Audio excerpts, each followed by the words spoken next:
Hello everyone, आप सभी का जुडिशरी बाय पीडब्ल्यू के प्लेटफॉर्म पर स्वागत है। आई एम अपूर्वा पुरोहित।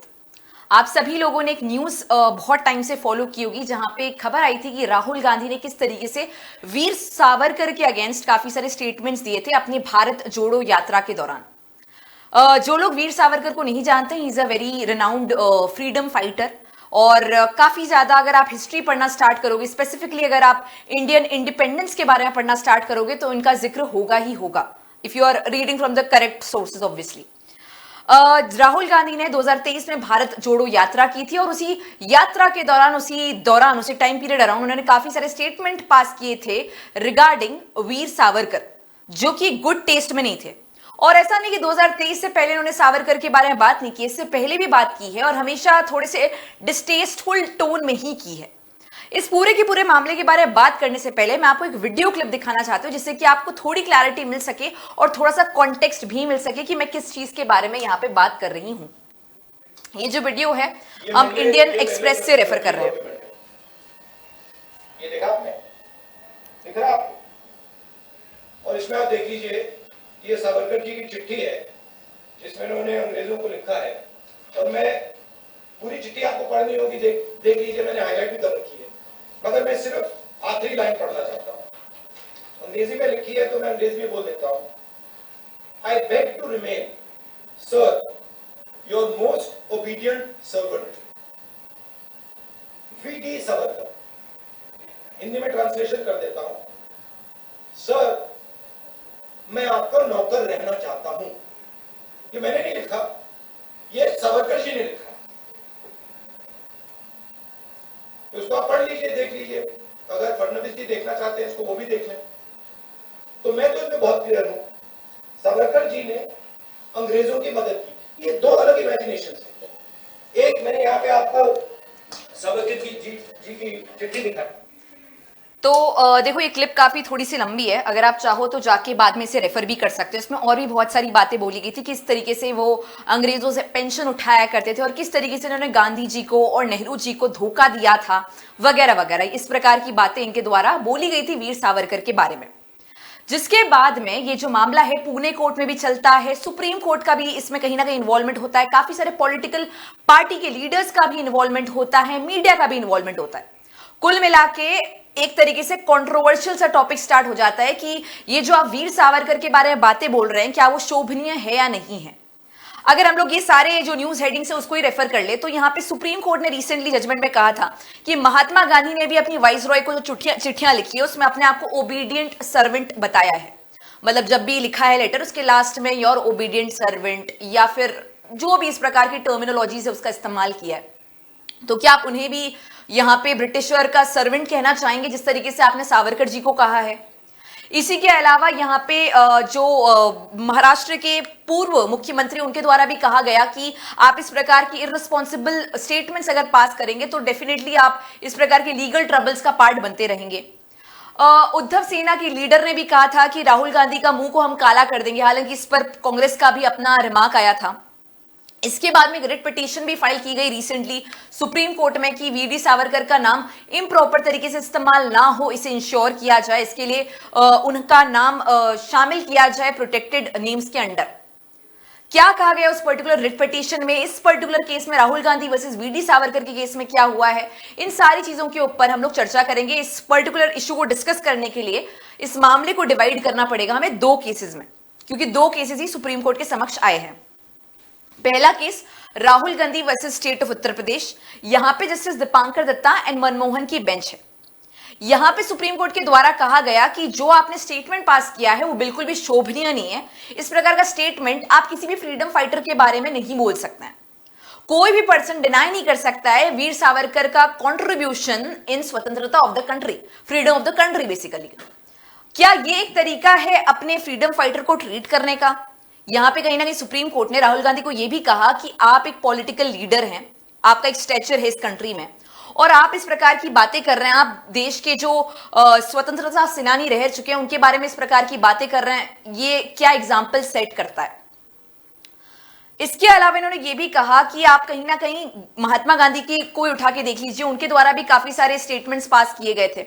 अच्छा, इस पूरे के पूरे मामले में राहुल गांधी जी के ऊपर ऑब्वियसली मानहानि का केस आया था, इसी वजह से हम इसे डिस्कस करें। तो दिस इज योर मानहानि वाला केस, यानी कि डेफिमेशन वाला केस।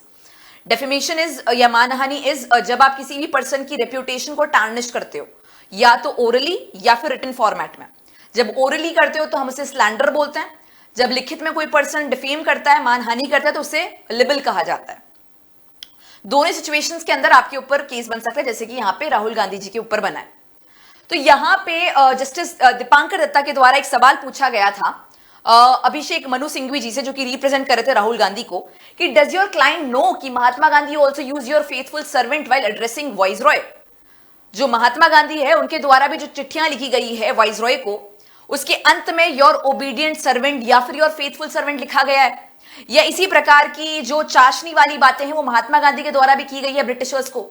और रही बात पेंशन उठाने की, तो मैक्सिमम जो फ्रीडम फाइटर्स थे वो उस टाइम पर ब्रिटिशर्स के अंडर कुछ ना कुछ ऑफिस को होल्ड कर रहे थे, और इसी वजह से उन्हें पेंशन मिलती थी या कोई भी चीज मिलती थी। सिर्फ वीर सावरकर नहीं थे, बहुत सारे फ्रीडम फाइटर्स इस तरीके से थे, या कोई ना कोई बेनिफिट डिराइव किया जा रहा था, इफ नॉट पेंशन।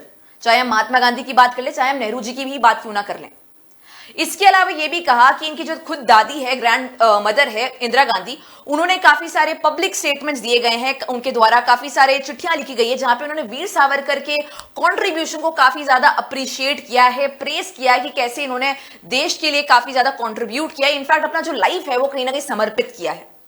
ये आप जो एक दो वर्ड्स या एक दो लाइन उठा उठा के इस्तेमाल कर रहे हो उन्हें डिफेम करने के लिए, आप उनके सारे के सारे कंट्रीब्यूशन को कहीं ना कहीं नल कर रहे हो।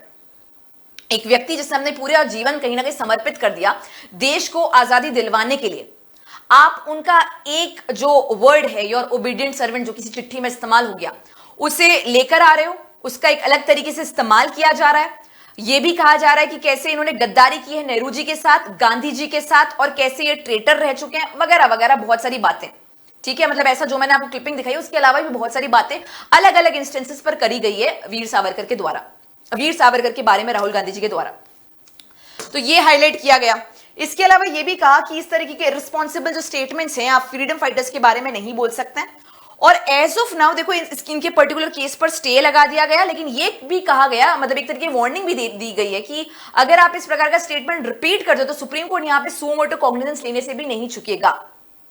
अभी के लिए हम इस मामले को एक तरीके से स्टे लगा रहे हैं, मतलब इसके अगेंस्ट आपके ऊपर कोई कार्रवाई नहीं कर रहे हैं, लेकिन इसी सिचुएशन के अंदर अगर आप बोलते जाएंगे इस प्रकार की बातें तो सुप्रीम कोर्ट भी नहीं चुकेगी सुओ मोटो कॉग्निजेंस लेने से। यहां पे सुप्रीम कोर्ट ने बहुत ही अच्छे से फटकार लगाई है। इनफैक्ट ये तक कहा है कि आपको पता क्या है हिस्ट्री के बारे में, आपको पता क्या है फ्रीडम फाइटर्स के बारे में, what do you know about the country, पढ़ के देख लीजिए। So therefore let him not make irresponsible statement about the freedom fighters. You have laid down a good point of law and you are entitled to stay. We know that. But this is not the way to treat our freedom fighters when you don't know anything of the history or geography of India. आपको इस देश की इतिहास के बारे में नहीं पता, भूगोल के बारे में नहीं पता है, तो जब आपको पता ही नहीं है तो आप कमेंट कर कैसे रहे हैं? आपकी जो आधी अधूरी इंफॉर्मेशन है वो तो बहुत ही हानिकारक है। ये सारी चीजें बताई गई और सुप्रीम कोर्ट ने यहाँ पे फटकार भी लगाई है, वार्निंग भी दी है, पर जो मामला चल रहा था उसके ऊपर स्टे लगा दिया।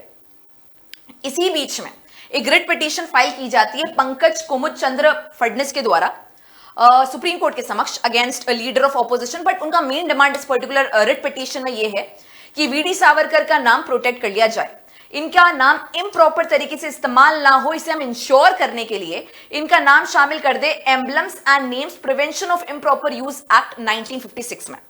तो ये जो पर्टिकुलर स्पेशल लॉ है वो इसलिए होता है कि आप किसी भी एम्बलम को, किसी भी पर्सन के नाम को अगर इसमें डाल देते हो तो उनका इम्प्रॉपर यूज नहीं हो सकता है, जो भी करेगा वो इस पर्टिकुलर लॉ के अंदर पनिश किया जा सकता है।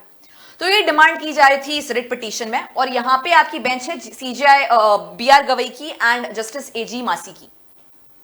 सुप्रीम कोर्ट के द्वारा, बेंच के द्वारा इस रिट पिटीशन को डिसमिस किया जाता है, बट रीजन ये नहीं है कि वीडी सावरकर का नाम इम्प्रॉपर तरीके से इस्तेमाल हो जाए, हम इसका समर्थन करते हैं, पर इस वजह से क्योंकि यहाँ पे रिट पिटीशन का बात बनता नहीं है। आर्टिकल 32 के अंदर, आर्टिकल 32 के अंदर इस रिट पिटीशन को फाइल किया गया है। आर्टिकल 32 के अंदर रिट पिटीशन तब फाइल होती है जब आपके मौलिक अधिकार का हनन हो रहा होता है। क्या इस पर्टिकुलर मामले में पिटिशनर के मौलिक अधिकार का हनन हो रहा है? नहीं हो रहा है। तो फिर आपने ये प्रोसीजर क्यों फॉलो किया है? अगर आपको लगता भी है कि इनका नाम यहाँ पे शामिल होना चाहिए तो एक लेजिस्लेटिव का वर्क है, सुप्रीम कोर्ट यहाँ पे एनक्रोच करके जुडिशियल ओवररीच का मामला नहीं कर सकती है। But at the same time यहाँ पे सीजेआई बीआर गवई ने भी नोटिस किया और यहाँ पे इन्होंने भी मौका नहीं चूका, इन्होंने भी यहाँ पे कहीं ना कहीं राहुल गांधी जी को फटकार लगाई है कि इस प्रकार के जो स्टेटमेंट्स हैं बहुत ही ज्यादा इररिस्पॉन्सिबल हैं, और ऐसे स्टेटमेंट एक पॉलिटिकल लीडर दे रहा है और वो भी स्टैचर का दे रहा है, बिल्कुल भी शोभा नहीं देता है। इसी के साथ साथ मैं आपको बता दूं कि यहाँ पे राहुल गांधी रिसेंटली अभी 1-2 दिन पहले ही पुणे कोर्ट को भी अप्रोच करते हैं और वहां पे एप्लीकेशन फाइल कर रहे हैं कि जिन्होंने भी मेरे अगेंस्ट डेफेमेशन का केस किया था उन्होंने आधी अधूरी इंफॉर्मेशन भेजी थी। जो वीर सावरकर है उनका जो रिलेशनशिप है या उनका जो एक तरीके से जुड़ाव था वो नाथूराम गोडसे के साथ भी रह चुका है जिन्होंने महात्मा गांधी की हत्या की थी, और इसके अलावा वो मुसलमानों के अगेंस्ट भी रह चुके हैं, ये भी पब्लिक में जग जाहिर है।